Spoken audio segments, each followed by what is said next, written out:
Bonjour chers camarades boursicoteurs, j'espère que vous allez bien. Les marchés se sont fait brasser par Jérôme Powell aujourd'hui. C'était jour de FOMC parce qu'ils n'ont pas obtenu ce à quoi ils s'attendaient, c'est-à-dire une indication claire que la Fed allait introduire des baisses de taux directeurs à partir de mars prochain.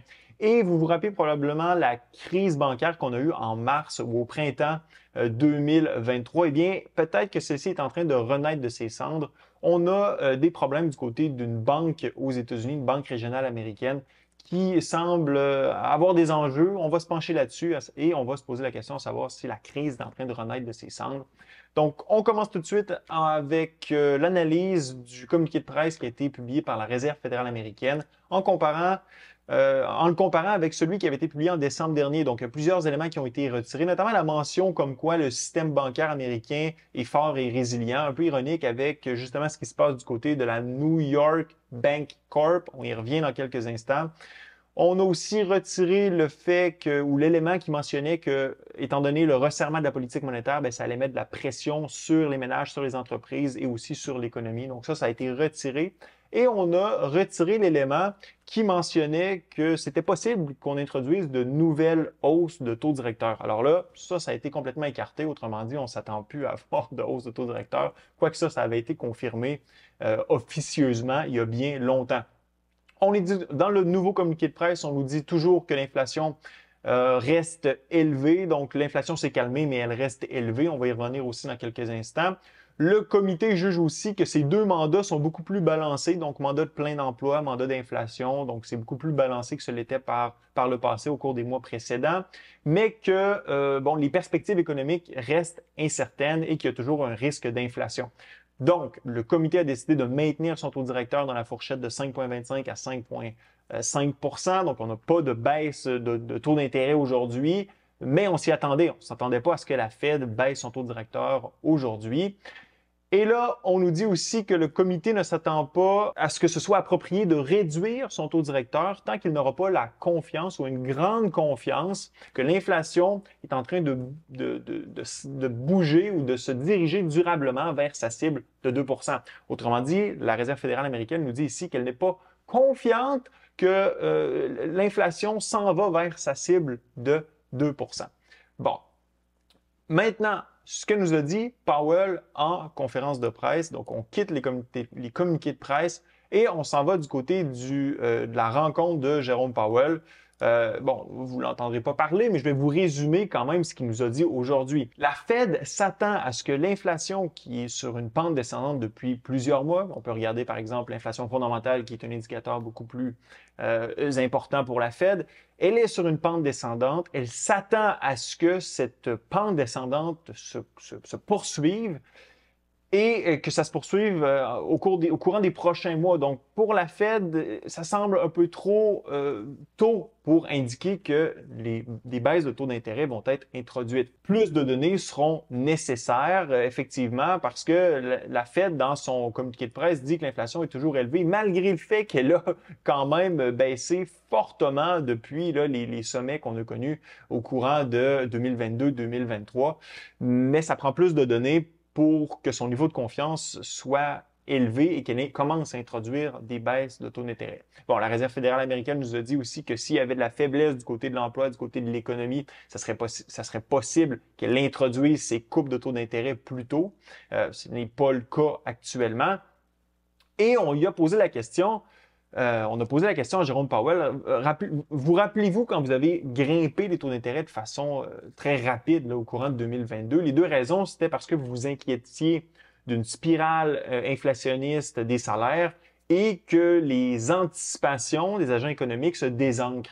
Or, aujourd'hui, il est clair que ces deux événements ne vont pas se produire ou ne se sont pas produits. Alors, pourquoi vous ne coupez pas votre taux directeur? Encore une fois, Powell a jonglé un peu dans sa réponse en nous disant que écoutez, oui, ces deux éléments-là ne se sont pas produits. On est confiant qu'ils ne se produiront pas. Mais notre confiance à l'effet que l'inflation va retourner durablement à sa cible de 2 %, on ne l'a toujours pas. Ça va nous prendre encore quelques mois. En fait, il faut que la tendance à la baisse se perdure ou perdure encore pendant quelques mois ou se poursuive pendant quelques mois pour que notre confiance soit à un niveau assez élevé pour nous permettre d'introduire ces baisses de taux directeurs. Powell a aussi mentionné le taux neutre. Le taux neutre, c'est-à-dire le taux où les baisses de taux d'intérêt devraient s'arrêter, et c'est un taux qui ne stimule pas ni ne restreint pas l'économie. Donc, ce taux neutre a dit que pour la Fed, il était probablement plus élevé que ce qu'anticipaient les marchés. Et Powell a donné l'exemple qu'actuellement, bon, le taux d'intérêt nominal est autour de 5,3 %. Vous retirez à ça l'inflation ou la cible d'inflation autour de 2 %. Eh bien, le taux neutre pourrait être de l'ordre de 3 % pour ce qui est de l'économie américaine. Les agents économiques ne s'attendent pas nécessairement à ça présentement. Powell a comme servi un avertissement finalement au marché par rapport au taux neutre potentiel pour l'économie américaine. Pour ce qui est du plus grand risque pour la Fed, c'est pas que l'inflation reparte à la hausse nécessairement, c'est que l'inflation reste bloquée au-dessus de la cible de 2 %. Donc, c'est pour ça que la Fed est très prudente et qu'elle ne veut pas introduire trop rapidement de baisse de taux directeur. Pour ce qui est du soft landing, on lui a posé la question, est-ce que on a atteint finalement ce fameux soft landing qui, dans bien des cas, reste essentiellement une utopie, là, si vous regardez l'historique de la politique monétaire. Pour Powell, le soft landing n'est pas confirmé, donc il n'irait pas jusqu'à dire qu'effectivement, on va avoir un atterrissage en douceur de l'économie. Mais par contre, en parlant du hard landing, il a dit c'est pas ce que les données nous disent. Présentement, le scénario du hard landing, il n'est pas là. Ça ne veut pas dire qu'il est impossible, mais celui-là est beaucoup moins possible que, par exemple, le scénario du soft landing. Maintenant, la question qui, à mon avis, a perturbé un peu les marchés aujourd'hui, c'est par rapport au scénario de base. On lui a posé la question, est-ce que le mois de mars, c'est votre scénario de base pour introduire des baisses de taux d'intérêt dans l'économie, de baisses de taux directeur? Powell a dit absolument pas. On va suivre l'évolution de l'économie et c'est ce qui va nous dicter le moment opportun pour introduire ces baisses de taux directeurs. Il faut aussi dire que le marché est très optimiste par rapport à ces baisses de taux directeurs. Si on va voir les anticipations du marché à l'égard des baisses de taux directeurs, elles sont très, très élevées. Par exemple, si vous regardez en décembre dernier, on s'attendait à ce que les baisses de taux débutent à partir de mars. Ce n'est plus le cas aujourd'hui. Après la conférence de presse qu'a tenue Powell, les marchés pensent maintenant que la première baisse de taux directeur va être introduite en mai prochain. Et à partir de là, on devrait avoir une coupe en mai, deuxième en juin, troisième en juillet, quatrième en septembre, cinquième en novembre et une sixième en fait en décembre 2024, ce qui porterait à essentiellement 125 points de base de coupe de taux directeur. Or, si vous vous rappelez le Summary of Economic Projection de la Fed de décembre dernier, la Fed allait introduire trois baisses de taux en 2024. Donc, j'ai bien hâte de voir lorsque le prochain SEP va être publié lors de la prochaine rencontre en mars. Donc, les marchés sont suroptimistes. Puis aujourd'hui, c'est un peu une douche froide là, parce qu'eux s'attendent vraiment à ce qu'en mars, on ait les premières baisses de taux d'intérêt. C'est un peu aussi ce qui avait stimulé les marchés boursiers. Mais présentement, la Fed n'a pas de raison de baisser son taux directeur. Il n'y a pas d'urgence. Regardez, présentement, on est à 5,5 %. Du côté de l'emploi, ça va super bien. On a encore des bonnes créations d'emplois aux États-Unis. Donc, le marché de l'emploi se porte bien. Le taux de chômage est à 3,7 %. Historiquement, on est encore très, très bas. Regardez, là, on va aller sur un graphique 25 ans. On est hyper bas en termes de taux de chômage aux États-Unis. L'inflation, ça va bien. On est en train de retourner à la cible, mais comme l'a dit la Fed, c'est pas encore confirmé là, qu'on va durablement aller s'installer à la cible de 2 % de la Fed. Donc, bref, les marchés sont trop optimistes. Ça a, je dirais, justement là, une genre d'espèce de douche froide. Donc, vous voyez les marchés qui ont perdu dans le courant de la journée un peu plus d'1 %. Donc, le S&P 500 à base de 1,6 %. Bref, on a connu quand même des belles hausses sur les marchés depuis les derniers mois. C'est pas grand-chose, mais quand même, ça vient... c'est un avertissement qu'a envoyé, je pense, la Fed au marché aujourd'hui. Maintenant, on va parler de ce qui s'est passé du côté de la New York Community Bank. Donc, cette banque qui aujourd'hui a perdu 37 % en bourse. Ça ne s'était pas vu, ça, depuis justement mars dernier où il y a eu quelques faillites de banques américaines. Est-ce que celle-ci va faire faillite? Pour l'instant, on ne le sait pas, mais chose certaine, lors de la publication de ces résultats aujourd'hui, ça l'a surpris plus d'un investisseur parce que la banque, si on s'en va voir justement ce qui a été publié aujourd'hui, donc, des éléments plutôt intéressants, notamment, par exemple, du côté on remonte un peu ici, du côté de la provision pour perte qui a explosé. Donc, c'est pratiquement un x10 là, du côté de la prévision pour perte par rapport à septembre dernier. Donc, 552 millions qui ont été mis de côté, alors que en septembre, pardon, 2023, donc le troisième trimestre de 2023, il y avait seulement 62 millions qui avaient été mis de côté. Donc là, on a mis 551 demi-milliard finalement de côté pour prévoir de futures pertes dans leur portefeuille de prêts.